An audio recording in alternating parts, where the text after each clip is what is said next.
Hi guys! Magandang gabi! Welcome back po dito sa Gandara SRU channel for showbiz update. Andito na naman nga po akong muli nagbabalik. Nagmamaganda ninyong kadyusmasang Kim Pao. Wala na pong iba.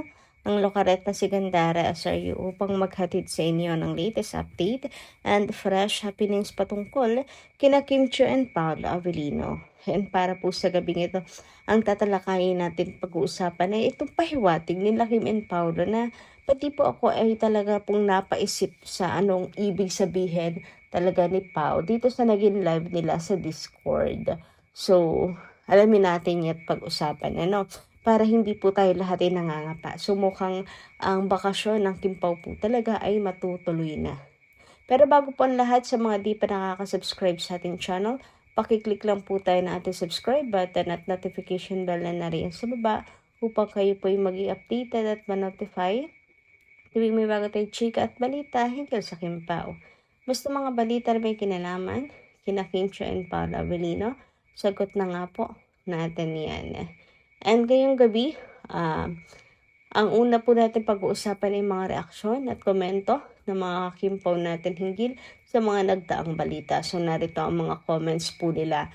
First comment mula kay Ma'am Pilar Cruz. Ma'am Pilar Cruz, magandang gabi. Hi, Miss Gandara. Hindi totoo ang kasabihan na pagswerte sa career, malas sa love life. Kasabihan lang yun. Bakit si Vilma Santos? Swerte sa career, swerte rin sa love life.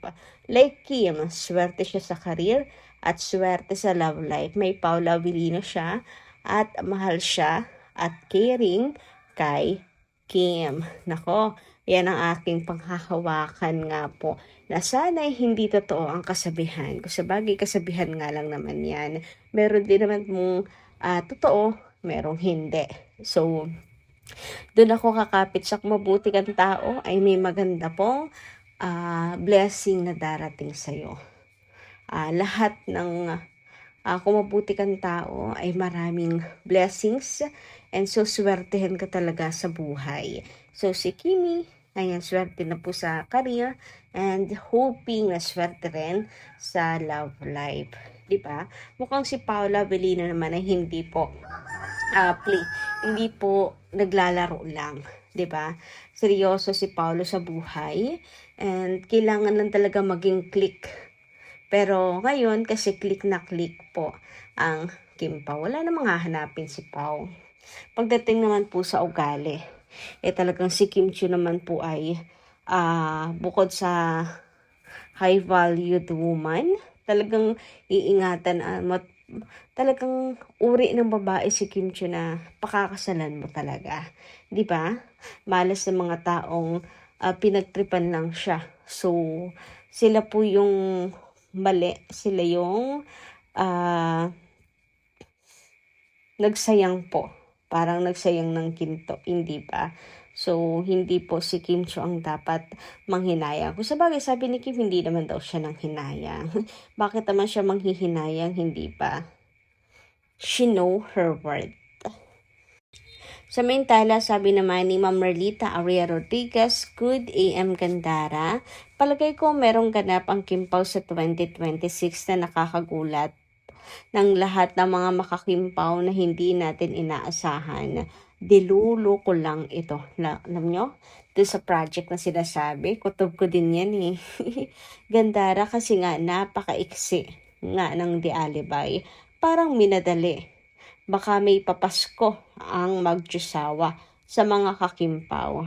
Pero sana nga, mali natin. Di ba nga sabi ni Paolo kay MJ na meron siyang sorpresa next year, aayusin daw niya. Sabi nga ni MJ kay Paolo, promise. Sagot ni Pao, promise. Nang nakangiti, te. Kaya antayin natin sa January kung ano yon. Salamat, Gandara. O, diba? Mukhang magsusuot na ng sing-sing si Pao sa 2026. Iniintay ko rin yan. So, sige Paolo, may sagot na sa 2026 na pagdating sa love life.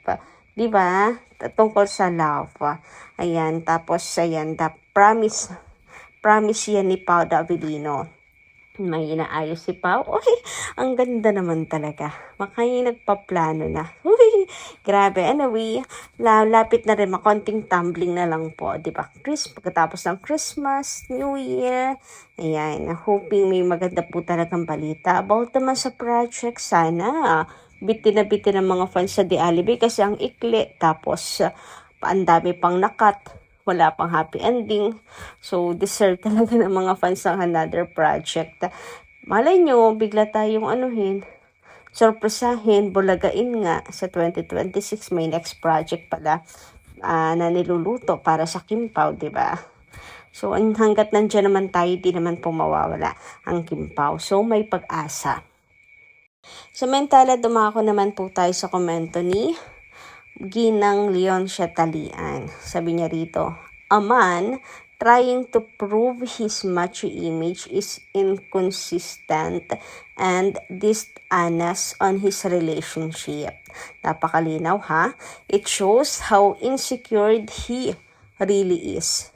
His conscience bothers him without end. And he is never happy. That happened to the excess of Kimi. Yun na nga, di ba? Talagang, hindi lang macho image, kundi binata. Parang hindi pa sawa sa pagkabinata at not ready to move forward. Kaya nga hindi po sila nag-step forward, ganyan. Nagpaplano, pero yung tagal ng relationship ni Kim with Sian, 12 years, wala man lang naging plano. So, hindi tapos sa pagkabuhay binata. Para bang hindi ready talaga mag-level up yung relationship. Walang planong pakasalan, walang plano na makasama si Kim sa habang buhay. Lumigi na rin po yun na tinapos na. Kaysa naman sa hanggang ngayon, pinapaasa at niloloko po si Kimi. Hindi ba? Kailangan ni Kim Chiu ng siya po'y paninindigan. Ayan, mamahalin talaga po ng tunay. Yung wala na pong tinitingnan at hindi na huhumaling na sa iba. Wala nang nakikitang ibang babae pa.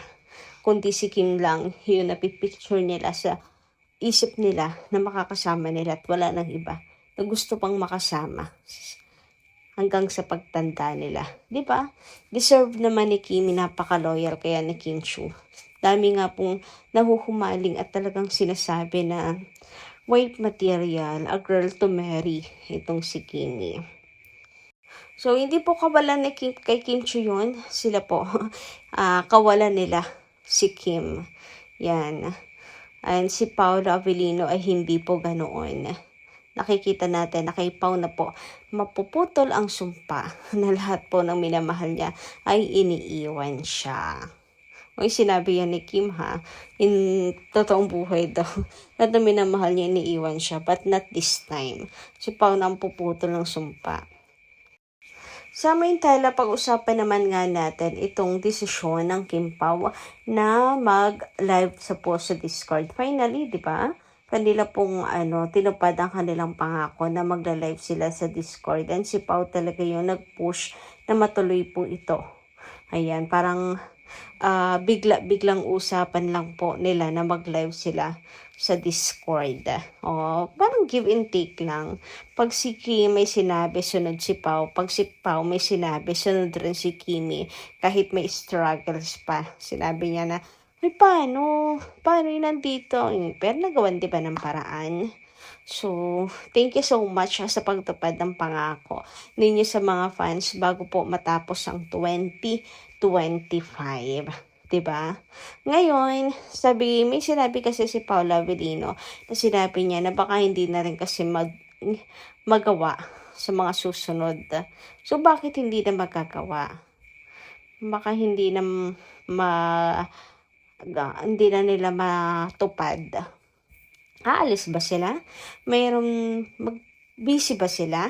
Kaya sinabi ni Pao na parang siya lang po ata yung may project. Hindi natin sure pa ha. Baka surprise lang kasi nalala ko nung pumirma ng contract si Paolo Avellino. Sinabi may gagawin si Pao na series on the ABS-CBN.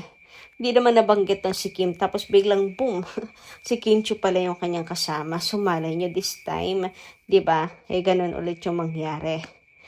So dahil magiging busy ulit sila or dahil hindi nila magagawa dahil susulitin nila yung bakasyon at lalabas na po sila ng bansa. Di ba may chikang ganyan, si Paolo nga po ay mag-iibang bansa, lalabas ng bansa. So kasama si Chinita Princess kaya hindi na nila magagawa. Ayan ang mainit na pinag-uusapan ngayon sa social media. Basta ang importante natuloy, importante itinupad nila yung kanila pong pangako bago matapos ang 2025. Ano man ang reason kung bakit baka hindi na nila magawa? I'm hoping na ang reason na yon ay dahil magkasama sila sa project ulit at magiging busy ulit silang dalawa o di kaya ay magkasamang magbabakasyon lalabas ng bansa. Or si Kimi magpo-focus sa kanyang laban, si Pao magtatrabaho. So, kahit ano naman po ang reason, di ba? Di naman po magbabago yung pagmamahal natin sa kanilang dalawa. So, yun lang po muna ating update. Maraming salamat po sa inyong pakikinig. Kita-kits po muli tayo sa susunod natin, chikas. Maraming po salamat.